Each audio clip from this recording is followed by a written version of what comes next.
Hey there kids, it's me, MrCreepyPasta, and before we get started on tonight's story, I'm going to let you know about a little book from tonight's author. Tripping Over Twilight, a collection of short horror stories and supernatural stories. Endless Halloween, Nightmares Unleashed.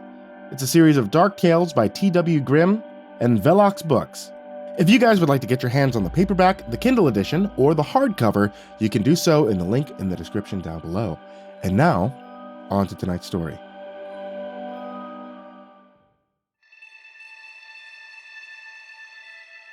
I spent the day helping around my Uncle Henry's farm, earning some much-needed cash while I'm waiting on another layoff. It was a long day out in the hot sun, and I'm dead on my feet, but I didn't think that I'd be sleeping much tonight.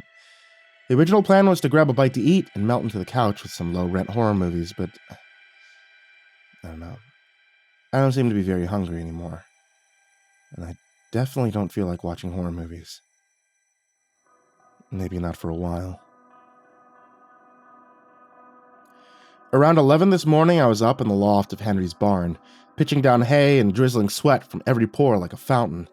He was squinting up at me through the haze of his Players Unfiltered, jawing away as usual about life, the universe, and all things in between with his dry, ambling countryman's wit. He asked me what me and the missus would be getting up to this evening, with a sly wink from under the brim of his gray, hip dude from the 40s style hat, turning the innocuous question into a sex joke.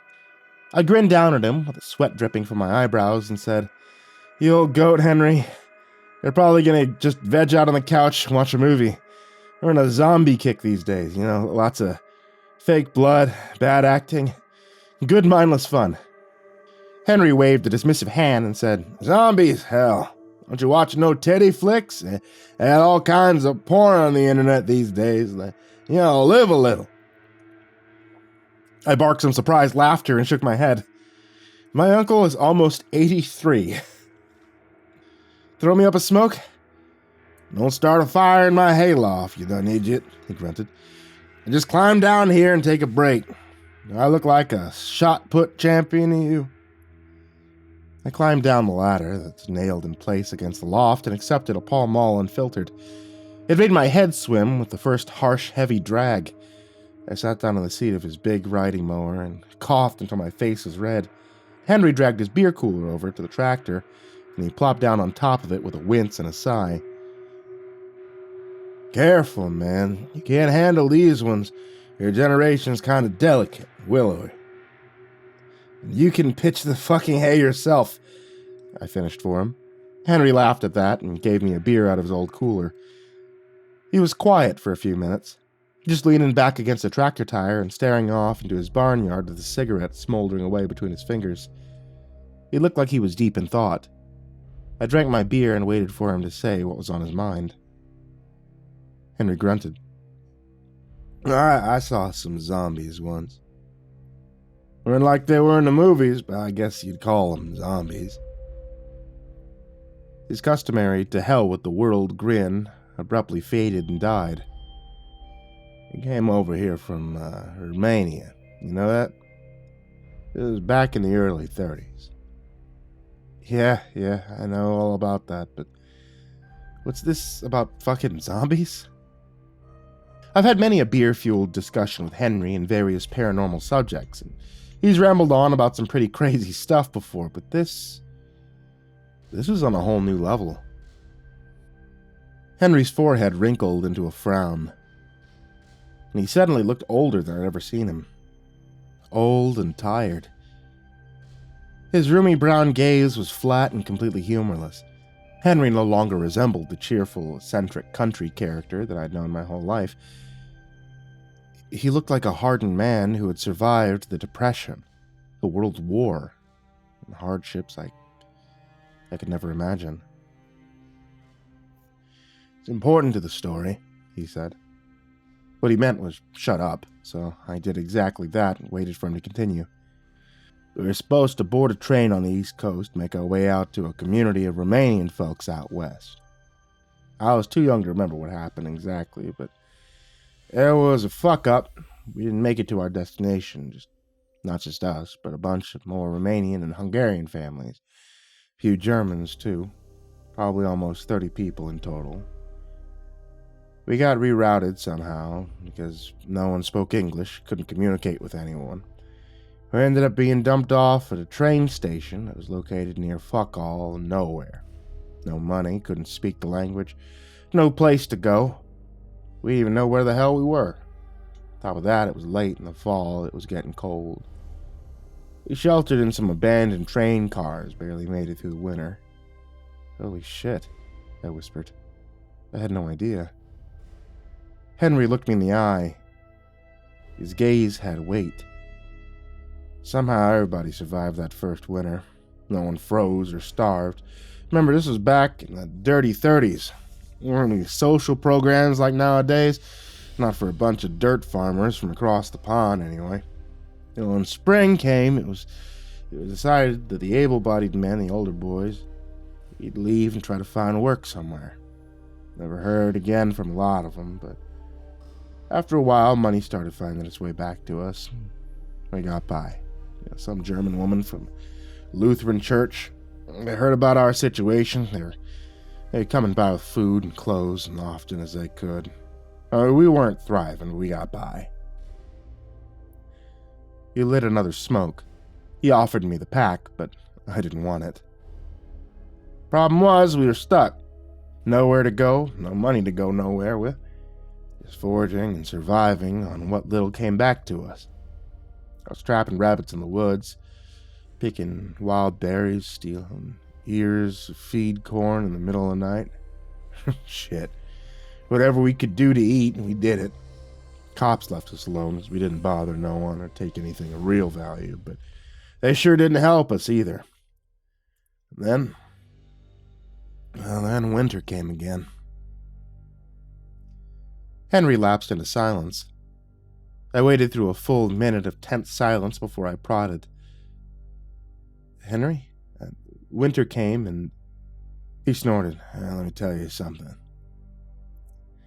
Damn near impossible to keep a tin box heated with a makeshift barrel stove. We weren't just cold, we were hungry. The snow was bad that year. The ladies from the church were having a hard time getting out to see us. We could hardly ever make it into town to pick up the money the men were sending back. It was a desperate situation.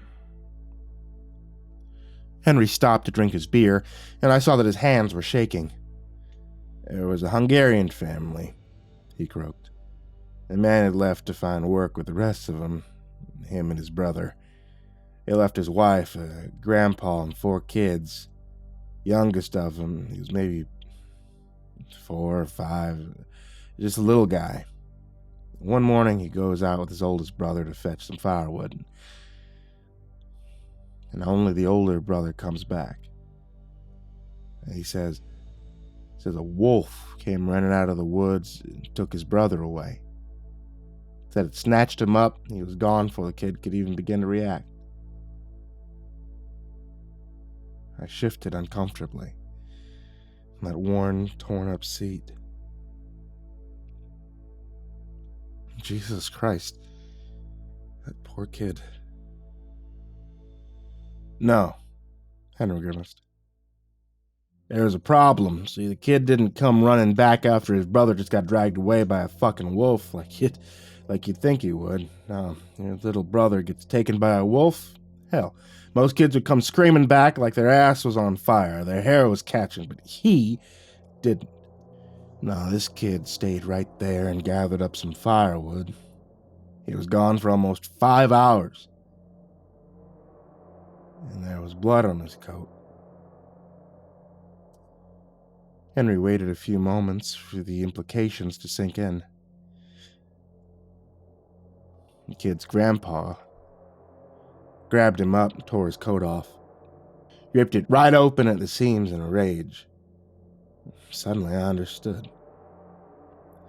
And we all started screaming at him, everyone starting to circle in front of their boxcar, just yelling and screeching at this kid at the top of their lungs. His mother wailed, "Why'd you do such a thing? Monster." She slapped a tooth right out of his mouth, so I'd go flying through the air. She gave him another zinger off the top of the head, and wham, the kid ran for it. His mother grabbed a good-sized branch from the pile of firewood that he brought back, chased after him. Weakly, I interjected. Hey, Henry, maybe this isn't... Henry ignored me and plowed on. He wasn't looking at me, he was looking out at the barnyard again. He didn't get very far. She was a woman possessed, shrieking like a banshee, swinging that branch with everything she had. No one tried to stop her. We just stood there in the howling wind and we watched it happen. After it was over, some of the women buried him in the snow. Took his shoes off first, though. Yeah. I still had some wear left in him. Could have been a waste to bury him. I drenched my suddenly parched throat with a few large swallows of my beer and gasped. Good God. What did the mother do after he was dead? Went to her balked car, laid down in her blankets. Henry wheezed. Didn't come out for 3 days. I would have rather been almost anywhere else than sitting there in Henry's barn, feeling slightly ill, as this horrible tale felt like a toxic rain from his trembling lips. It somehow made it worse that it was coming from Henry. Good-hearted fellow, an all-around decent human being, a man who I'd known my entire life. Infinitely worse. I asked, what about the youngest brother? And Henry's grimace deepened into a tragedy mask of deep lines and spiderweb wrinkles. He had himself another long swallow from his beer can. Well, me and a few of the older boys followed their tracks out to the woods not far from the tree line. The 2 sets of tracks joined together. There were drops of blood in the snow. Trail ended in the weeds, and there was blood everywhere, big splashes, frozen puddles of the stuff all over the place. Found a good-sized rock, the sharp edge lying on the ground, and there was more blood on the rock. A lot of it. Strands of human hair. He'd made a fire pit nearby. Kicked some snow over it to bury the evidence, but it was a pretty half-ass attempt. I mean, he was just a kid after all. I felt a shiver at that statement. Just a kid. Just a normal boy, slowly become a desperate and starving boy with another long, hopeless winter ahead of him.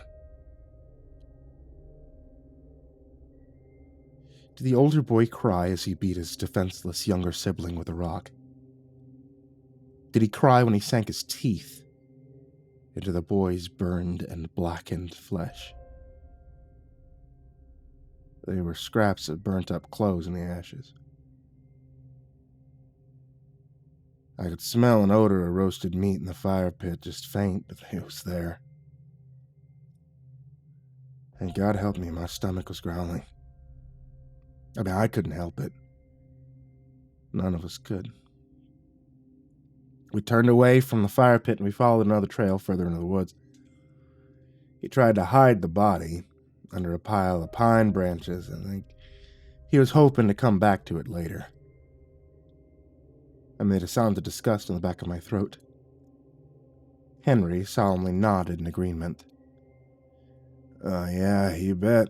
It was bad. We didn't want to leave him into the coyotes, so we made a sled out of the branches and we hauled the remains back to our camp. He got buried not far from his brother. And that was that. It was done. We all tried to forget what happened. We moved on. That might sound fucking horrible, but it wasn't any other way to make it any better. The deed was done. It'd never be undone. The rest of us had to go back to the business of survival. I blinked up at Henry and breathed. Man, that is fucking heavy. Henry sipped at his beer. I could see that he was trying to get his thoughts in order. I patiently waited for him to continue. Henry quavered. An awful thing, especially for a kid my age. Too young to do anything about it, too old to forget.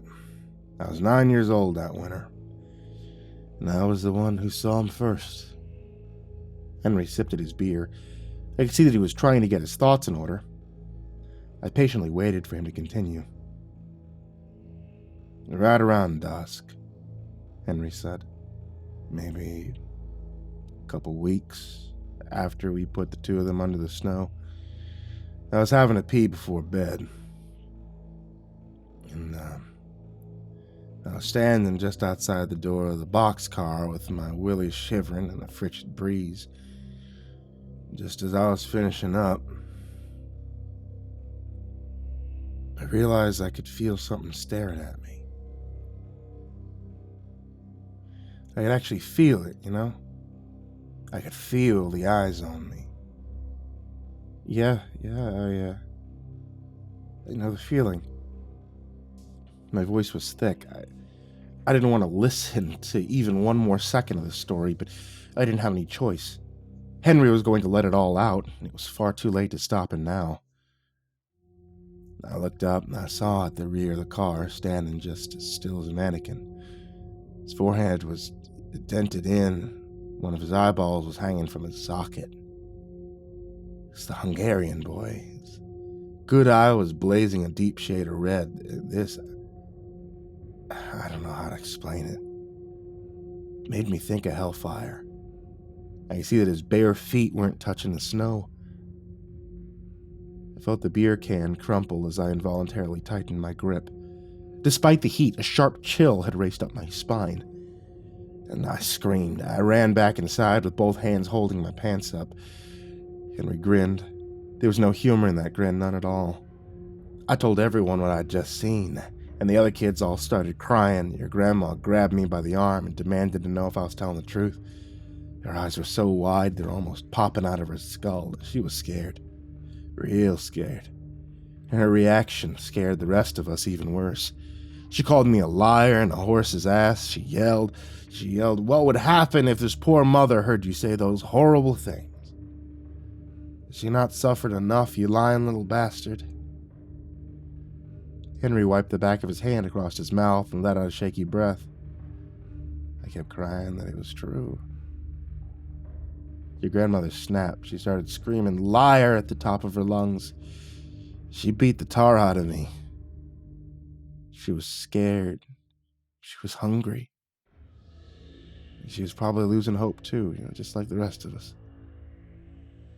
She was tired of being strong. She was tired of being alone. So I guess I understand.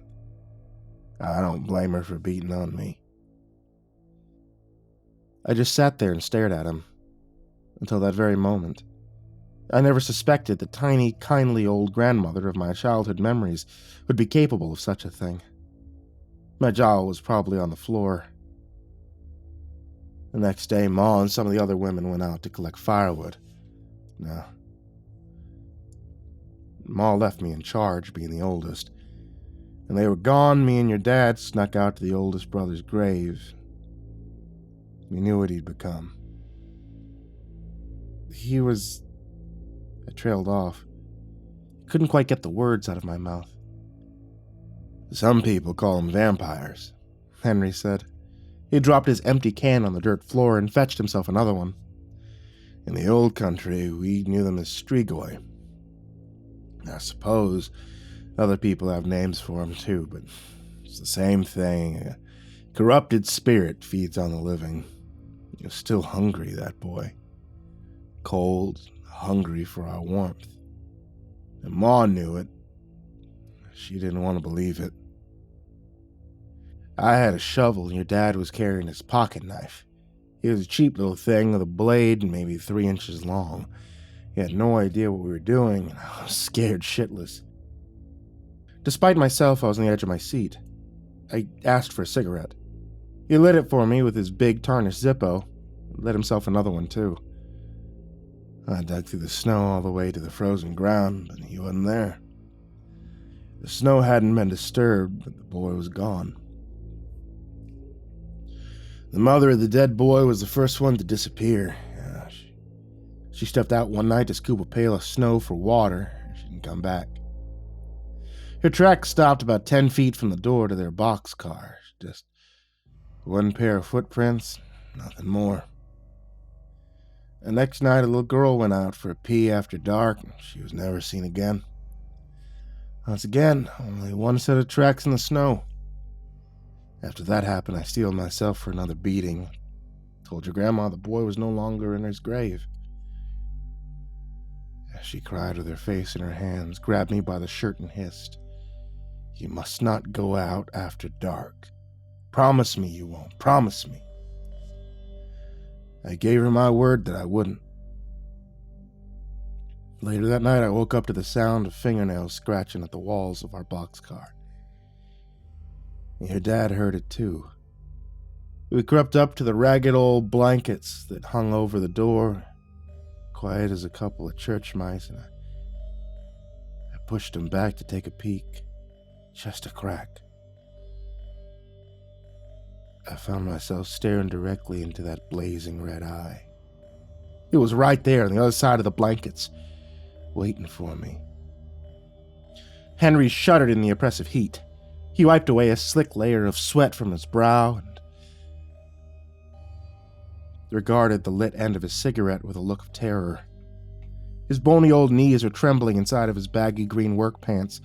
He dropped the cigarette and crushed it under his work boots. Red as hellfire. I froze like a statue. There were only a few layers of horse blankets between me and the thing outside. I could smell him. He smelled like rotten meat and burning sulfur. I could see that one red eye, but I knew that he was smiling. I could feel that smile. It chewed right through the blankets and gnawed into my soul. The thing let out a high-pitched whining sound, like a hungry animal begging for scraps, and it whispered, "Let me in, Henry. I'm cold. I'm lost." My mind went blank for a second or two. I felt like I was falling into that eye, sinking down, drowning into burning oblivion. Your dad whispered, "What is it?" from behind me, and I snapped out of it. I yanked the blankets closed and pushed him away. I snapped, "Nothing. There's nothing out there." We crawled back into our miserable little beds, and after I was sure he was asleep, I started crying as quietly as I could. I was shaking like a leaf.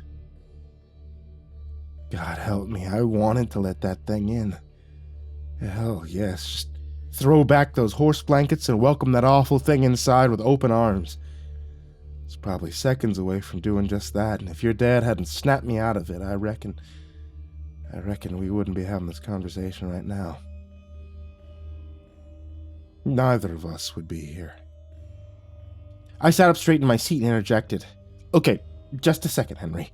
Where the hell was Grandpa while all this was going on? I mean, didn't he know? Couldn't you, send him a telegram or something? Write him a letter?" Henry snorted at the floor. He shook his head. "Nobody really knows for sure what happened to your Grandpa. He left us and we never saw him again. Didn't send one thin dime back to his family, not once. As far as I know, he was either in jail or he was dead.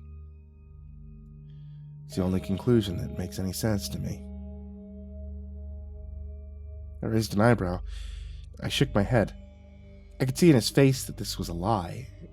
Never saw him again? Of course he came back at some point. How else would I have known the man during my childhood? Trying to keep my tone neutral, I said, "Well, obviously you all ended up being reunited at some point, right? I know this for a fact. I spent a lot of summers working on his farm. He was definitely alive and well." Henry gave me a look that I'd never seen from him before. A cynical and calculating assessment. After a moment or two, he chuckled. "Oh, you know it for a fact, do you? No, you never met your biological grandfather. The man you call Grandpa is actually your grandma's second husband. My stepfather, I guess, although I was already long gone by then. They married in the late 50s. Once again, my jaw was on the floor. I sputtered, "What? Why didn't I know this? Do any of my cousins know?" Henry cocked his head and drawled, "No, I doubt it. Ma and us kids never talk about those days. No point in dredging up all those bad memories. I just, I mean, this story is pretty far out there, Henry, but I don't feel like you're just pulling my leg either. I just don't know." "And maybe you don't," Henry murmured, "but I do. The German family that lived in the train next to us are gone the next morning. All of them. Tarp they were using for a door was hanging wide open, their barrel stoves cold. No signs of a struggle, nothing missing. They were just gone. 6 kids, 4 women. Left everything behind and just vanished." Henry fumbled in his pack for another cigarette. I held out my hand and he passed one over. I squinted through the smoke and shook my head at him. "So you guys packed up and immediately got out of there, right? I mean, I would have been out of there so fucking fast I'd leave a trail of smoke behind me. You fuck everything, just bundle up and go." "Go where?" Henry countered, and I threw my hands up in the air. "Go anywhere, man. Jesus Christ, who gives a shit where? They were fucking vampires scratching at the walls. It was a high time to put on your boogie shoes and go." "I have no boogie shoes," Henry wheezed. "I was wearing the Hungarian boy's shoes, the shoes they pulled off his feet before they buried him in the snowdrift. They were just about worn out, and my socks are full of holes, and once again, go fucking where? It was the Great Depression. We were in a foreign land. You think there was somewhere to go? Pull your head out of your ass." I looked down at my beer can to avoid making eye contact. I didn't know this version of Henry. I never even suspected that he existed. Meekly I answered, "No, I guess not." "I guess not," he repeated. "It's easy to say what you would have done. You weren't actually there, is it? There's only 2 options. We could stay there, pray to God that we'd be spared, or we could try and reach the nearest village and freeze to death. Snow's deep. Take the better part of a day for a healthy adult to make that journey. Almost 3/4 of the group were kids. Most of us weren't even 10 years old. Even if we made it there, there'd be nowhere for us to stay. People in the village had already made it known they wanted nothing to do with us. I hadn't even heard from those women from Lutheran church for almost 2 months. We're on our own." You could taste the panic in the air. They decided we'd cram everyone in just 3 of those boxcars when the sun set so we could all keep an eye on each other. It was cramped as a bitch in there. At least it was warmer than usual. No one said a word all night. Even the youngest kids were quiet as church mice. I was scared. But I thought we'd probably be safe as long as no one looked outside. Even so, no one really got any sleep. We heard voices in the wind. Sometimes it'd be a bang against the side of the car. My heart would start pounding. And right around 2 in the morning, we all heard a scream. Just one word. "No." And then silence. Morning was a long time coming. When the sun finally came peeking over the horizon, we found the other 2 boxcars standing wide open. Everyone inside them was gone. I felt a shiver run up my spine. Henry got off the cooler with a loud pop in his knees, and he offered me another beer. I popped it open and drank deeply. Despite the oppressive heat shimmering in the air outside the barn door, I felt cold all over. You'd think that no one would be able to sleep the next night, but everyone was sawing logs by midnight. We had all been awake for at least 36 hours. I fell into this incredibly vivid dream that spring had arrived. In the dream, I pulled back the horse blankets and saw a golden sunlight shining down on a green meadow. The snow was gone. It was warm. I hear the birds singing. Hungarian boy's mother was sitting there in a rocking chair, rocking away, humming to herself in the sunshine. Both her boys were sitting in her lap, one on each leg. They looked clean, happy, well fed. The butterflies are dancing in the air above their heads. Picture perfect, like a scene right out of a magazine. See the others roaming around in the backyard, calling out to each other, laughing in the warmth of the sun. No one was hungry.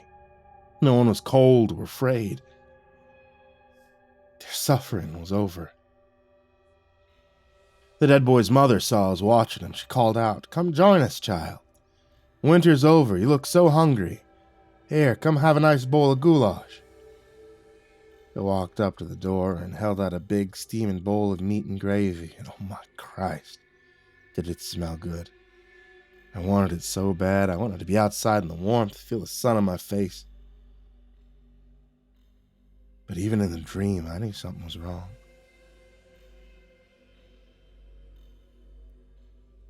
Her eyes weren't right. They were glowing that deep, ugly red. That hellfire red. She stood in front of our door with that steaming bowl of stew cradled in her hands, smiling up at me in the sunlight, and I realized that it smelled exactly like that burned body we found in the woods. Henry grinned his crooked, humorless grin at the floor between his feet. She almost got me. I almost reached for that bowl. It took everything I had to step away from that door and say, "No, go away, you can't come in." The next instant, someone was screaming in the dark, and I was fighting to throw off my blankets. My heart was racing a mile a minute. It was your grandma. She was screaming at the old Hungarian man, the grandfather of the boys that we buried in the snow. He was standing in front of the door with the blankets pushed aside, and I could see in the moonlight that he was still asleep. Ma grabbed his arm and he yelled, "Let me go, I want to feel the sun." I barely even saw what happened next, just a blur. The old boy hopped outside in his long johns, his arms spread out like he was about to give someone a hug. Then he was gone. He was yanked right off his feet and gone in the blink of an eye. Ma screamed again, pulled the blanket shut. But I caught a glimpse outside before she did, and I saw him. The people who went missing, I saw their eyes glowing in the dark. Henry was silent again. I finished my beer and waited for him to collect himself. When he was able to continue, he said, "Drama's a hell of a thing." I fell right back asleep after the old man was taken by the monsters outside. I'd like a light. I think I probably fainted. I woke up to voices outside. They were calling for us to come out. I thought it was them at first, the things with the red eyes, but it was the German woman from the church. Stolen a sleigh from a stable in town. Great big sleigh with a team of horses. They've been trying to come out to see us for weeks, but no one would help them. So they finally took matters in their own hands, helped themselves to the sleigh. They said that it was what Jesus would do. Henry chuckled to himself and took a long swallow from his beer can. Your grandma flung herself at their feet, begged him to take us back to town. They asked us where the rest of us were, but Ma just shook her head and kept saying, "Take us with you, please. You must take us away from here." In the end, they simply couldn't say no. We found ourselves staying in the basement of the Lutheran church. Townsfolk weren't too happy about it, but the German woman shamed them with Bible quotes. They finally shut the hell up and left us alone. What did Grandma say about the people who went missing? She had to tell them something. The truth, Henry grunted. They were church-going folks in a simpler time. They believed in forces of good and evil. When the spring thaw came, they took Ma back out to the junked-out boxcars with a few bags of salt. I went with them. We salted the earth and gave the little Hungarian boy a proper burial. I was the one who dug the hole. We planted an apple tree to mark his grave, and never came back. Henry looked at his watch and sighed. That's pretty much it, kiddo. That's the story. Well, I don't know about you, but I'm getting hungry. Let's go over to the house, get some lunch. Henry's story had left me feeling like a wrung-out washcloth. It was fantastic and dreadful. There's no doubt in my mind that he was telling the truth. Except for one crucial detail. I cleared my throat and asked, "What really happened to Grandpa Henry?" I think you know the answer. Henry grimaced and scrubbed his hands over his eyes. He looked exhausted, but he also looked relieved. Secrets are heavy baggage. It's always a relief to be free from their burden. He crossed the border, he left us for dead. Got married to some floozy who owned a brothel. Had a bunch of kids with her, got divorced, got hitched to another one. He ran a bootlegging business, from what I could gather. Got rich off of it, lived in a mansion, with his third wife, till he died, sometime in the early 80s. Went peacefully in his own bed. Hope hell's hot enough for that man, because he never did like the cold very much. With that, story time was over. And we went up to his house for sandwiches and soup. Aunt Eustace prattled on about family gossip as we ate. By the time we finished, I almost felt normal again. But that was before the sun had set over the horizon. Things were different in the dark. The house creaks. Shadows crawl across the walls, and all semblance of rationality goes right out the window. It's almost 1 a.m. I'm tired as hell, but I doubt very much that I'll get any sleep tonight. If I close my eyes, I'll see a little boy with a dead complexion standing in the snow. A little boy with a dent in his skull and the mad glow of crimson flames dancing in his remaining eye. He'll bare his teeth with a feral smile, and that'll be that. I'll end up coming back downstairs to watch infomercials with all the lights on, waiting for the sun to rise. Things are different in the dark. But if you don't believe me, just ask Uncle Henry. He knows all about it.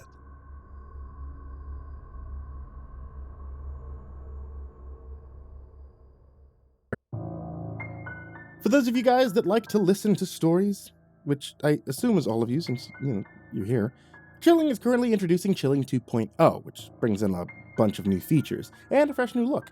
Most importantly, Chilling is now free. All you guys out there who are like, hey, I don't want to sign up for a subscription, why don't they make Chilling free? Well, they did. They listened to you. Isn't that great? It's an app that actually listened to you because it's what you wanted. Now, they do that. There's new content including full-length novels, podcasts, more, new features including creator profiles, the ability to follow your favorite narrators, like me, and authors. There's some video content that should be showing up soon, if not started already. So once again, like I said, start listening free today. There's links in the description down below if you guys can check that out. And if not, then hey, you're the one who's missing out. Once again, that's the Chilling app.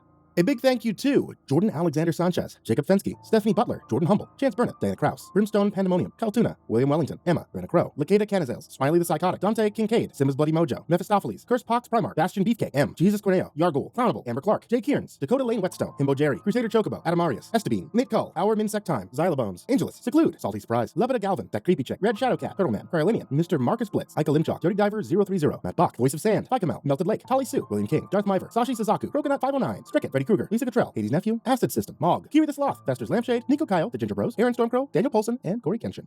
To all of you guys, I cannot thank you enough. Thank you for being a huge support to me. Thank you to everybody who's in the description down below, and thank you to everyone who can even support $1 just on Patreon to help keep the content coming.